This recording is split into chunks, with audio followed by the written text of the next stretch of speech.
watching the new Pope get elected. And now there's a movie about it too called Conclave, which actually does a very good job in explaining how a new Pope gets elected. And there's also all these rumours going around that it was actually JD Vance that offed the Pope. If you ask me, it's all a bit chaotic. But if you thought all that was dramatic, let me tell you about the time the Pope put a literal corpse on trial. I wish I was joking. The story starts with this guy behind me. This is Pope Formosus. Now, very little is known about the life of Pope Formosus other than the fact that he was probably born in Rome around 816 AD. Now, Formosus had a very rocky career as a cardinal. In 876 AD, Formosus was excommunicated by Pope John VII, being a bit too ambitious. Apparently, he wanted the Archbishopric of Bulgaria, and he was also condemned for conspiring to destroy the papacy. Excommunication was withdrawn in 878 on the conditions that he never return to Rome and never act as a priest again. Despite these barriers, Formosus was eventually unanimously elected as Pope on the 6th of October 891,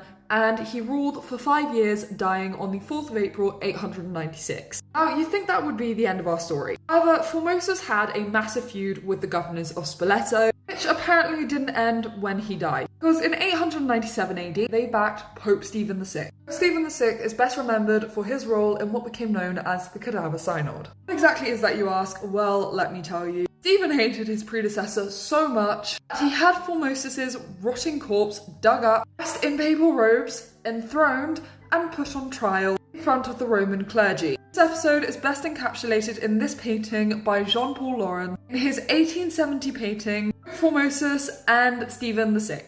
To give Stephen his due, Formosus was given representation in the form of a deacon, since obviously the accused couldn't speak for himself. Formosus was eventually condemned, performing the functions of a bishop when he had been deposed, and accepting the papacy whilst he was Bishop of Portus. Unsurprisingly, the corpse was found guilty, stripped of its sacred vestments, two of his fingers were removed on his right hand, was then buried, re-exhumed, and thrown in the Tiber, then fished out the Tiber, then later reburied again. And any ordinations passed during the papacy of Formosus were annulled. Stephen may have been happy with the end results. The public were outraged, and later that summer, Stephen was arrested, thrown in prison, and eventually done away with. Whilst Conclave might be the Vatican thriller of the year, it will never top the Cadaver Synod. If you're a fan of history, then don't forget to hit the like and follow, and let me know in the comments what sort of content you want to see. Until next time.